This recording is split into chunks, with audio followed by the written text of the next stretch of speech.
Ever since I was a little kid, I've been obsessed with the idea of extraterrestrial life in outer space. It's like it was born in me. To me, it's not about belief at all. It's about the truth, and it's about being open to all of the different hypotheses, all of the different data, and just trying to learn as much as we can.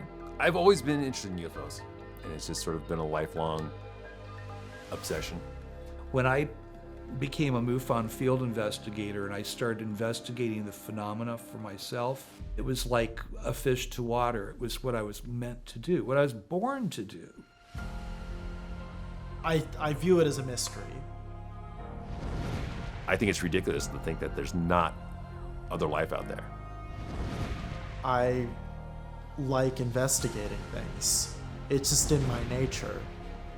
So this is all coming out soon. You can't ever talk about this. You know the old saying, I want to believe. That's me. Here we are with Jeff Krause, outside of the MUFON headquarters here in Newport Beach. We made it in one piece. 2 pieces. 1, 2. I think that MUFON's creed says it all. The scientific investigation of UFOs for the benefit of humanity. Well, it's the Mutual UFO Network. They take in reports of sightings and experiences and put it all together and sort of research the entire subject. MUFON started out as a Midwestern UFO network. 1969, when Project Blue Book, the Air Force's official investigation into UFOs, closed. That's when MUFON became the Mutual UFO Network. And we've been doing the Air Force's job ever since. And it's a private group. We're all volunteers. And I've got a little team of 8 people that work, under me at MUFON. Specifically, I'm interested in astrobiology, which is the search for life on other planets. Now, interestingly enough, most people who are in the field of astrobiology would not necessarily be interviewed on a UFO documentary. Mostly, we do this out of love for the phenomenon and just a quest for understanding this phenomenon. The way I will do a UFO investigation, if it's through MUFON, I'll have a report come in. People will, if you see a UFO, you don't want to call the Air Force or the police or, I mean, you could, but usually they'll shuffle that under the doormat, But if you go to MUFON.com, it'll say report a UFO. You click on that, and it'll ask you questions. What area of the sky you saw it in, what time of day or evening it was. They'll want to know where you were at, what your city was. I'll first send the witness an email, tell them who I am and that I'm responding to their MUFON report, and find out a good time when we can talk on the phone and schedule an interview with them. Part of it is a bit of a hunger. I gotta figure out what this is. I'm gonna do my best to research and find it out. I'm gonna go through newspaper reports. I'm gonna search the internet for sighting reports from other organizations or from, even social media, anything like that. I'm gonna do everything I can. I'm gonna look at local flight paths. I'm gonna look at everything I possibly can find to try to determine what it might have been. If more people see the same thing, then that's good too, especially because you have more perspectives to go off of. And you can find which details match in every account. When I start to get that going where I'm not sure what it is yet, and so that sort of feeds itself. The more exciting it is, the more work I have to do. And then there comes that moment when I can't say, and I sit on it for a while. It bothers me, it eats away at me, because I don't want to close that report. I don't want to tell that witness, and I don't want to tell the other people in the organization for sure that's an unknown. I sit on it and I worry on it for a while, and I think I'll leave it. I'll come back to it the next day. I'm like, no, I gotta know what this is. I gotta say what it is or what it's not, and that gets even more exciting. But it's also nerve-wracking. Okay, if somebody has just a UFO sighting, right? Like, I mean, it's always a huge thing when you see a UFO. If it depends on how distant it is. If it's something that was really in the distance, then it's just like a visual thing. And you know, it's like if you saw anything else in the distance. But sometimes when somebody sees a UFO in the distance, a weird thing happens. It seems like this telepathic connection happens. Suddenly the UFO is right on them. And usually the last thing I do is, before I close the case, I contact the state director and our chief state investigator, and I say, hey guys, I think I might have something here. Would you look at what I got? Look at my notes, look at my report, and tell me what you think? In my mind, the holy grail of UFO investigation would be if you could actually get some kind of a material fragment from the UFO, an artifact. That's assuming that they are physical objects, but let's say that they are for a second. If you could get an actual piece of one, that would be a game changer. Because then you could take it to a lab. You could look at its isotope ratios. You could look at what elements it's made out of. And, you know, you could see if it matches what we know could come from the Earth. And that would tell you something pretty substantial about where these things are actually from, or what their origin is. It's fun. It's exciting. A lot of the basic day-to-day investigations can easily be done by remote. Phone, video chat, email, that kind of thing. Depends on the type of report it is. Your basic day-to-day, hey, I saw something weird. I can do that over the phone. I can conduct an interview, and I can go through the investigation that way. I'll research the locations, go through, look at the air traffic in the area, check news reports, everything that corresponds on the date of the sighting, just so I can get an idea of what that person did or did not see, or what may or may not have happened. As the type of sightings level up, those would merit an in-person investigation, say to investigate an actual landing site, or a face-to-face interview with somebody who's actually had a face-to-face experience with something else. All the way up to MUFON has a division that does underwater research with trained scuba divers. They have a 24-hour response team. So, you know, if there's another Roswell incident, we can have people out there within 24 hours on the ground. Well, I think the public would be surprised to find out there's quite a few scientists, ex-military, police officers, a lot of very highly credentialed people involved in MUFON. But there's also housewives, just anybody who's interested who wants to help. I think it helps if you're a pure skeptic. That's not good. If you're like everybody is space brothers and everything's a UFO, that's not good either. You know, you have to be able to look at stuff and try to be skeptical and try to figure out what prosaic thing that object might be, or what the person saw and what it might have been that's other than a UFO.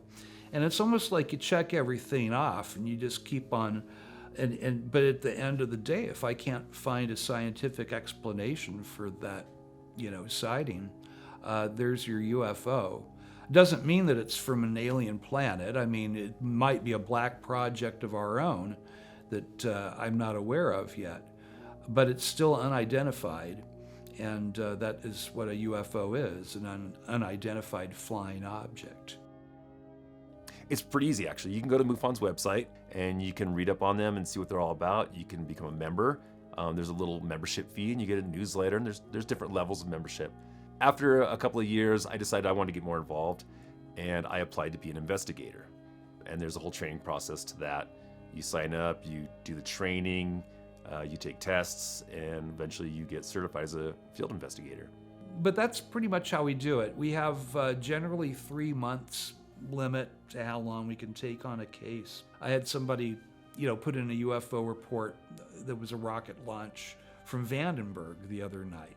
He just happened to be in a boat off of Catalina Island, and it looked really strange. And, you know, the SpaceX launches do look strange. You know, now the whole, you know, bottom stage will go and land back on the landing platform. And so you got all kinds of activity, and you can see that all in the sky. I can understand why this person thought it was a UFO. I wrote the guy a really nice email and told him what it was he saw. But I said, if you want, you can still talk. We can talk. Just let me know. Send me an email back, and I'll, explain it a little better to you. But, we knew about this rocket launch, and we were expecting people to report it. The vast majority of the people I've spoken to are excited about it. They want to know, like, what was it? What did I see? What is it? Did anybody else see it? They want to know, what did you think it was? I've talked to a couple people who were just thrilled that they even had the opportunity, that the thing happened to them, that they saw this, or that they had this contact. Some people do ask me directly, what was this? Because they feel like when they speak to me, they speak to someone from MUFON, they think, we're the experts. We should know. But we don't always know. And that's kind of the point. We don't know. We want to know. We're trying to gather enough information from all these different sources, from all these different reports, so that we can say, it is this, or it is this. We can't always say that. My favorite reports are the ones that we classify as unknowns. An unknown is basically when you cannot definitively say what it was or was not. There's a situation where somebody saw something, maybe they might even have photographs, and you can, within a certain percentage of reasonable doubt, say, that was an airplane of some kind.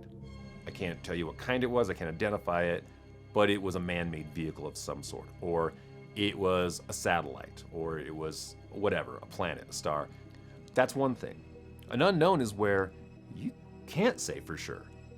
I can say, I'm looking at this picture and that could be an airplane? That's my favorite. Those to me are the most exciting ones because it really makes you think. You have to really do the research, you have to talk to the people, you have to look into all parts of it, and you really have to be sure you cannot say what it is or is not.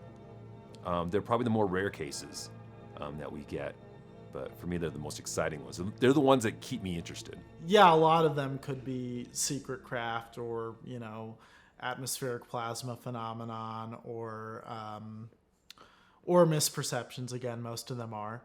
But there are still those cases where you have something flying in really aerodynamically bizarre ways, right? It's suddenly stopping at some insane G-force. It's reversing direction. I do my best to I don't want to burst someone's bubble. If someone really believes hard they saw something and they're excited about it, I don't want to break up that for them.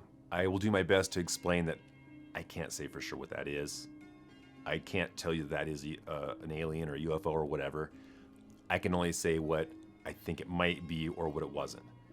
The answer is that in most cases, you can't ever know that anything is for sure. But what you can do is you can at least try to rule out any conventional explanation. There's times where I absolutely have to say, it's balloons, man. I'm sorry. There was a birthday party down the street, and those are balloons that got away. And I try to make that as easy as possible. For me, it's not a matter of disappointment. I'm there to just figure out, to my best ability, what it is or what it is not. There's a lot of different ideas out there about what UFOs could be. Classified technology from this country or that country, drones. Could they be just sort of people misperceiving things? Well, yeah, they are most of the time. Could they be some kind of new atmospheric phenomenon? Could it be some kind of a plasma, like ball lightning or something? Could it be extraterrestrial? I would say something like 98% of UFO sightings have a completely prosaic explanation and are completely explainable as people misperceiving things and optical illusions. To sift out the minority of UFO reports that are interesting from the majority that are just sort of people seeing the International Space Station, what you really have to do is go in, look for every explanation, and rule it out one by one. It's really all about skepticism in a lot of ways. And if you can't debunk it, then by definition it's a UFO. So it's one thing that I would say a lot of people kind of mistake.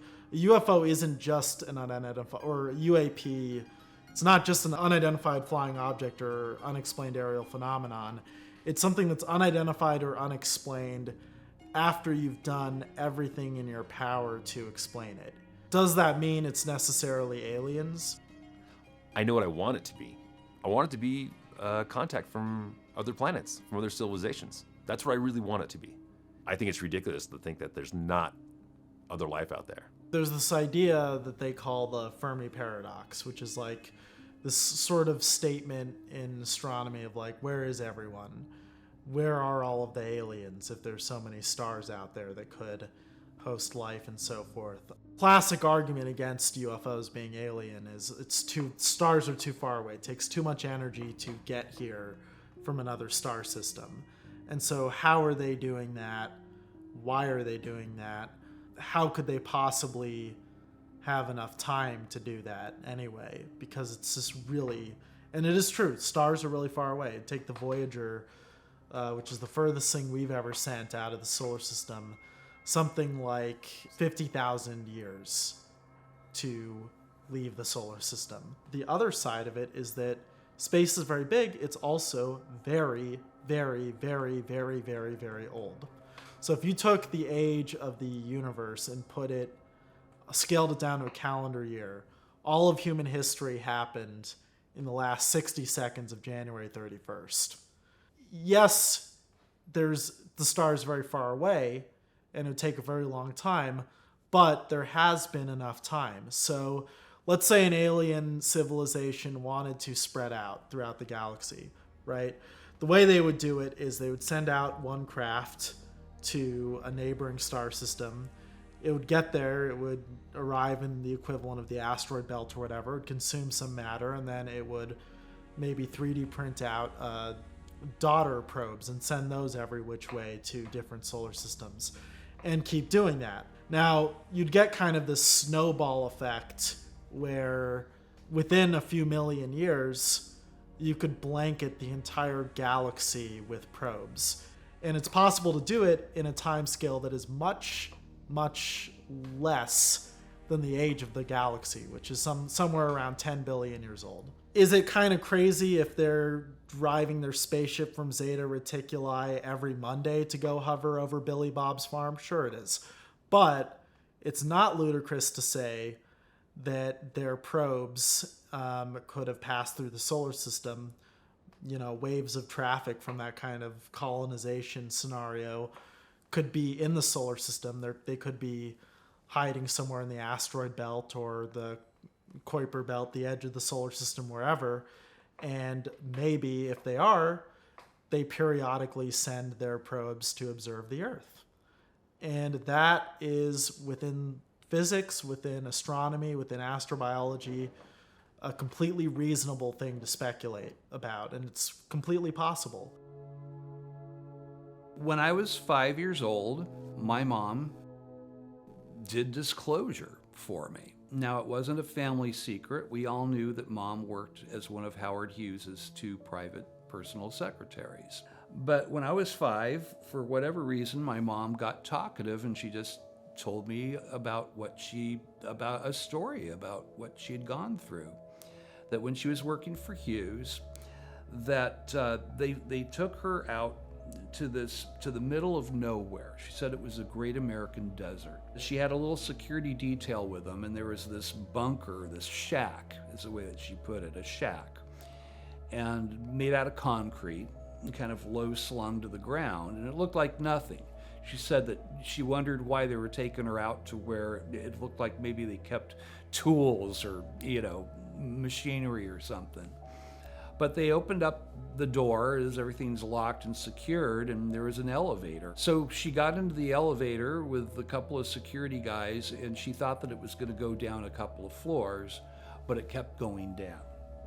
And she said it just kept going, and it seemed to have a bit of speed to it, and she felt butterflies in her stomach. But when it finally stopped moving, she said that the doors opened up, and there was a little city there under the desert. She said that they had little cafes and places where you could get food, and movie theaters and bowling alley.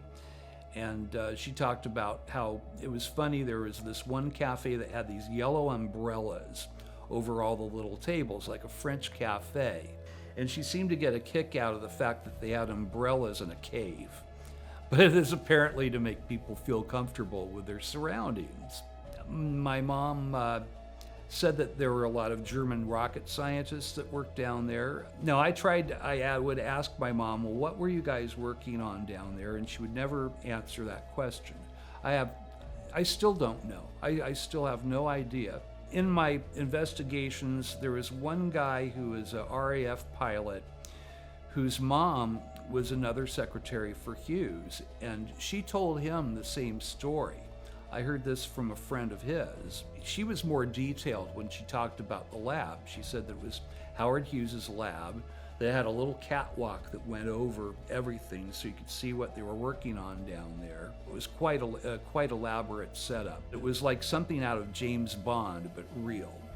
I would say that I was always really fascinated by just the question of other life in the universe. I grew up very into science fiction. Basically, just my young imagination kind of got captured by this idea of other life out there in the universe. And could we find it? What would happen if we made first contact? The first time I really heard her talk about it, and she would kind of say in general, well, we're not alone. We're not alone in the universe.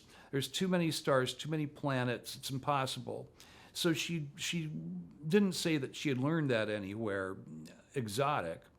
There was one incident where my cousins were out visiting, and my aunt brought a copy of Look magazine, and it had the Betty and Barney Hill story on the cover. And while my aunt was very skeptical about the Betty and Barney Hill case, she was, saying that, well, how would this happen, and how wouldn't everybody else have seen this? A spaceship coming down, wouldn't the Air Force have known about it, and blah, blah, blah. And my mom said to her, from what I know, what I've learned, this could very well have actually happened. We aren't alone, and the government knows this. And my aunt at that point said, oh, well, this is crazy. It's like a bad science fiction film. It says that they stuck a needle into her navel. That was the first time I heard my mom say that, that this was a real thing, that UFOs were real and that the phenomena, there was something to it. When I was very little, I thought I was being visited by monsters or devils or something when I was a little kid. The whole frozen in place thing, the bed lifting off the ground, things in the room moving, weird sounds, footsteps, things like that. Being frozen in place, and I have very specific memories of things like the bed being lifted off the ground and actually being tilted so to sort of slide me out the end of the bed, that kind of thing. Because I'd been into UFOs and things like that, I started thinking that's what it was. A little bit later on, jump forward into the 90s a bit, there's a thing called the internet now. I was reading on a news group about UFO abductions because I was kind of feeling like that was what was going on. I was pretty convinced at the time. And then I found out about a thing called sleep paralysis, where you are essentially between sleep states. Your body is shut down, but your mind is still moving. Your eyes are even open, giving you the sensation of being frozen in place and almost hallucinating while you're doing it. So a lot of people will report hearing footsteps, seeing shadows around the room, activity just outside of the periphery, just outside of your vision. Turns out I've had it chronically my entire life, which isn't as common, and that's what I was experiencing. But that did feed directly into my interest in UFOs. I've talked to people who have had genuine abduction situations. That's not what I was experiencing. A lot of people think they're being abducted, and it turns out to be sleep paralysis. And I think sometimes people maybe are being abducted, and everyone tells them it's sleep paralysis when it's not. It's kind of a gray area. But that fed into my interest. It got me deep into it because I wanted to research all about it up until I figured out what this condition was. So this happened back in 2017. I was taking astronomy at the local community college. We had been observing the moon for a really long time, mapping craters and so forth. So I was trying to get the telescope trained on the Orion Nebula. And then I heard this group of people behind me, another group on a different telescope, freaking out about some object in the sky. They're going like, holy shit, what is that thing? So, I was like, okay, well, the moon and the Orion Nebula are going to be here for a few billion more years. I'm going to have plenty of other chances to look at those. This thing might not be here for another second. I better go see what it is. I walk over to where they're all pointing, and I'm standing there. And what it was this V-shaped object. It was gunmetal black, and there were 4 big circular white lights down either arm of the V. Sort of like what was seen in the 1997 Phoenix Lights incident, if you know that one. And it was just drifting along really, really slowly. One of the other witnesses said looked like it was going something like 15 miles per hour. Really low. Really, really, really low. It was started maybe level with the treetops, never got above about 1,000 feet, I would say. It was pretty big in the night sky. I would say it was comparable to if you've ever seen the full moon. And it just kept on going and kept on going and kept on going. And then after about 20-ish seconds, it kind of got to a point. And so this is where my account diverges with the other witnesses. Because I remember seeing something a little bit different from the other people that were there. What I distinctly remembered is when it got to the point where it stopped, it looked to me almost like it faded into the rest of the sky. The best way I could describe it is it was like the borders, these edges of this V-shaped craft were very sharp, very distinct. And it was kind of like the borders looked to me like they were getting almost fuzzier and fuzzier until the structure kind of faded into the rest of the sky. That's what I remember. Now, the other witnesses remember it differently. They remember just seeing it trail off until they couldn't see it anymore. So they didn't see it cloaking. What I'll say about that is that no 2 people are going to remember an event the same way. So if I see a car crash, I'll say it was a red Honda or something, and you might say it was orange Lamborghini. And that's an extreme example, but everyone details of any remembered eyewitness account are going to differ in certain ways. But we all agreed that it was there. We all agreed that it happened. There were 3 other people. So I was like, okay, well, I saw something weird. Didn't get a video. I'm kind of annoyed about that, especially as a scientific sort of person. I like to have evidence for things. So I said to myself, okay, I want to investigate this. I want to figure out what I saw. And I want to see if I can get to the bottom of it. The way that I became a MUFON field investigator is it was after my mom passed away. I started just voraciously reading the literature out there. Before, when my mom was alive, there was always that chance that she might give me that golden ticket and finally, just tell me outright everything, and there's no chance of that now. I just kept on reading and watching shows and finally realized, I'm no better off now than I was before. I don't know who to believe and what's true and what's bogus and what. Around 2014 or 15, Hainer 1 TV show came on, which was the MUFON-produced UFO show. And it was a cut above everything else that was out there. It was from case files. By watching that show, I finally decided I want to do this. I want to go and investigate my own cases. And that way I'm not reading about somebody else, the investigation they did. I'm not questioning the veracity of these reports. It's feet on the ground, and it's me doing it. But I found my state director, who is Jeff Krause at that time, and he told me, just if you go to MUFON.com, it'll say, become a MUFON field investigator. Just click on that. It'll give you all the information. And technically, you get the Field Investigator's Handbook, which is excellent document, very professional, based on Dr. J. Allen Hynek's work and Jacques Vallée's work, and just these many, 54 years now that MUFON has been doing this. So I studied the book, and then you take a test.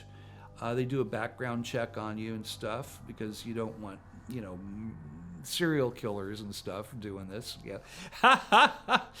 And the next thing you know, I was a field investigator. I started getting cases. A case will come in, and the state director will assign those cases. That's what I do now, is I'll assign the cases to my field investigator team. And once in a while, I'll see one that seems like it has my name on it. I feel an affinity for, and once in a while, I'll grab one for myself now still, because, you're either a UFO investigator or you're not, right? So I always have current cases going, but I share the wealth now. We don't have very many confirmed cases where I could actually take a piece of a UFO into a lab and study it. But what we do have is a lot of evidence of them affecting the environment around them. So we have evidence of them bouncing radar waves off of themselves. We have evidence of them having heat signatures that can be picked up on infrared camera. There is definitely a great interest in our military capabilities by our visitors. This is why we see things like my friend Robert Salas, for instance, who was the commander of an ICBM base in Montana back in 1968. They had a UFO that was hovering right over the missile base. The little guy in the guard shack is calling down. Everybody sees this thing. Each missile went offline. Boom, boom, boom, boom, boom. And then they went back online. Boom, boom, boom, boom, boom. It's like, this is what we can do. Yeah, you can build these things, you can aim them at each other, but you're not in control of what finally really actually happens to them. We have final word on that. And I think it was a show of power. It was also showing us, this is a repeating thing that people hear in alien encounters, is that, nuclear weapons are evil, that they will destroy humanity. People are left with visions and dreams after having a contact experience of this desolation, like the book of Revelation, but we brought it upon ourselves, is what people are always told, that this is your future if you're not careful. I heard from one interesting person recently who told me Mars isn't so much for colonization as it is a learning tool for you guys. This is what you will become if you don't change your ways. We're now at an age where data is finally being released about this stuff. Tic Tac stuff, yeah, the USS Nimitz, all of those.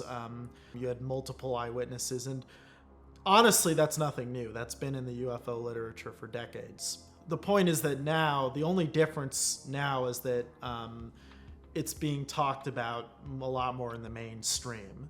And so now even NASA is openly getting involved in investigating UFOs. That was something that was announced just like 3 weeks ago. Well, I know that there's been a string of sightings over the years of military pilots seeing strange objects flying around while they're up in the air, and not just visual, but also being picked up on radar. The pilots are picking it up, and the radar towers and the bases are picking up as well. And there's plenty of audio recordings of the pilots talking back and forth and describing the sightings as they're seeing them.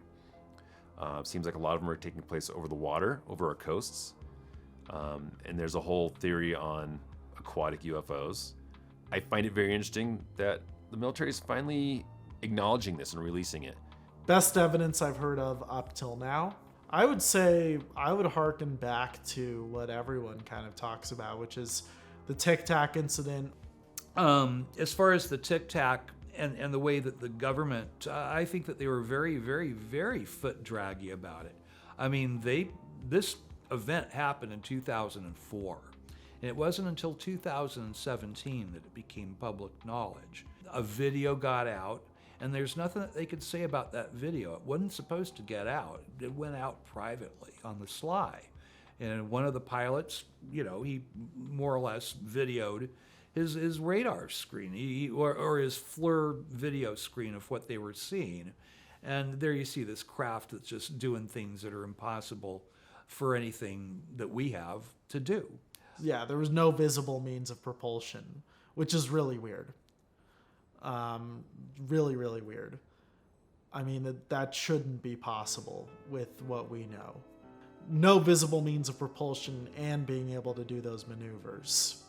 And being able to, I mean, if you think about it, right, from a physics standpoint, if you're in a really fast-moving thing that's going at thousands of Gs and suddenly stopping, you would be turned to paste because, you know, if you've ever been in a car that suddenly stops, you know, the inertia is a thing. You would be thrown to the wall of the thing really, really hard. Somehow, that's not happening to whatever is piloting these things, unless there is no pilot. I think the likeliest version of the extraterrestrial hypothesis, from what I know, is that they might be machines, probes. So I think that the government was kind of forced to acknowledge that, yes, it's a thing, and it opened up the whole can of worms. At one point, I think the original footage had been leaked out, and then a little while later, the military officially released it. That's an amazing step. That's a huge step compared to the last, let's say, 60, 70 years, where they just say, no, it's nothing. We don't know anything. We don't research that stuff. Turns out they have been researching it all along. They've been keeping tabs on this stuff from day one. And I think that they're afraid that if they put stuff out to the public, you're also putting it out to our enemies. You're putting it out to other, you know, other foreign nationals that might not have our self-interest in mind. So I can see why they're foot draggy about it. I can see why they didn't want that information out there. But it's about time. And I think these Tic Tac sightings are a huge step in that direction to getting what we call disclosure. With the government saying, yes, here's what we know. Here's what we've got on file for all of this stuff. And they bleed it out a little bit at a time to us, but I think there's a lot more they're not saying. I know there's a lot more they're not saying. Cases where you have multiple sensors that are all picking these things up. So it's not just eyewitnesses, but it's all of these sort of things that are designed to monitor the sky, you know, because the thing is, a delusion, a hallucination can't bounce radar waves off of it, and it can't show up on an infrared camera. Especially near air bases or anywhere where they have nuclear weapons, anything of that sort of high security areas, they tend to see that a lot more. Traditionally near missile silos and things like that. There's been plenty of cases of anything from just strange lights to there's been historical cases of having alarms and things being set off, or even triggering launch sequences. And there's even been reports of just, not military necessarily, but NASA test flights being messed with. Seeing lights and seeing things moving around the launch site and having the launch being shut down. We didn't do it? What keeps shutting this off? What keeps, breaking? But nobody could figure out what it was, except that it lined up with these weird lights and these sightings at the time. It's very difficult, I would say. It's very difficult to do that with at least the physics that we have. But that's what makes them interesting, right? So the analogy that I would make is if these are alien, they are interstellar in origin, then it's kind of like the level of technology that you would need to do what I just described, colonize the whole galaxy, possible, but very advanced. Advanced enough, in fact, that I would hearken back to Arthur C. Clarke's old quote, "Any sufficiently advanced technology is indistinguishable from magic."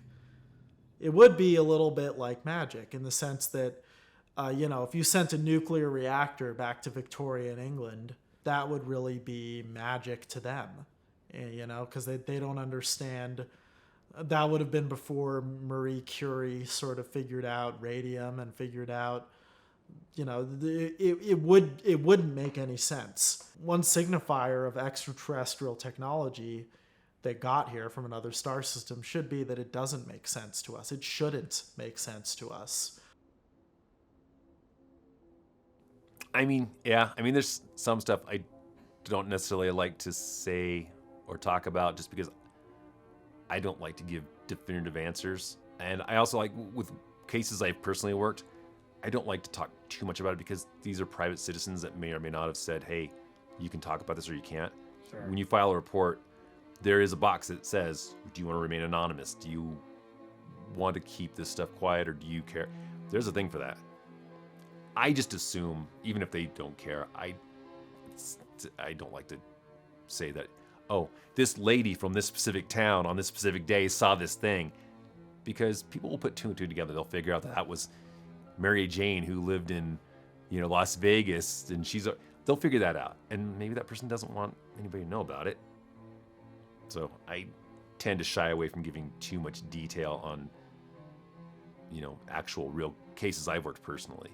Yeah, there's a few different reasons. The subject was stigmatized, but it was more stigmatized from the standpoint of most of the scientists involved in the search for life obviously would tell you, yeah, there's probably life out there, or else they wouldn't be spending their careers on it, right?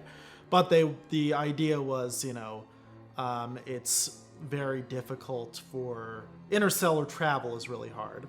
And why would the aliens come here to just sort of show up and hover over some dude's farm in Kentucky and abduct a few cattle? Or you've heard the old stereotype about UFOs. You know about it. And so that was a big part of it. I think another thing is that UFOs are a very difficult thing to study with the scientific method because you can't predict when a UFO is going to show up. So if I wanted to observe a star, let's say, I could train my telescope on it, and I know that star is going to be there tomorrow, so I can train my telescope on it again. So I can reproduce whatever I find. UFOs, you don't know when one's going to show up.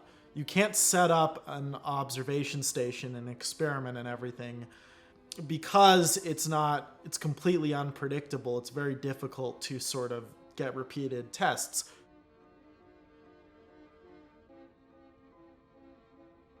This is one case that's just kind of a really interesting straight-ahead UFO case. MUFON case number 95355. Kind of blows me away, and I do, keep in touch with the main witness. Witness and two friends were on a weekend camping fishing trip at Lake Silverwood near Big Bear. Driving in a rural area, the witness observed a bright amber light that was flying silently and low in the distance. He noticed that the object didn't have proper FAA lights on it. So the witness pulled his truck over to the shoulder, and all three witnesses got out of the truck.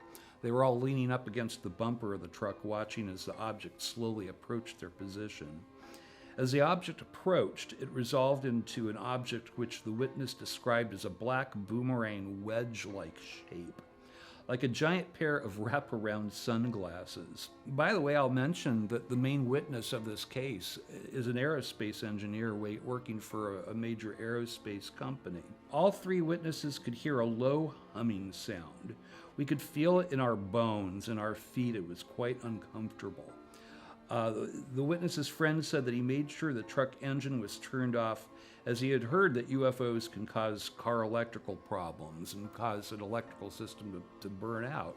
And that's true. We've seen that from case to case. The witness states that the object had 4 visible decks on either side facing him, that he could actually see backlit silhouettes of either people or possibly beings, standing or walking on 4 louvered decks, which were visible behind a giant window, or what looked like a giant window, which encased the front of the craft. I'm guessing it was some kind of a force field or some material that we don't know about.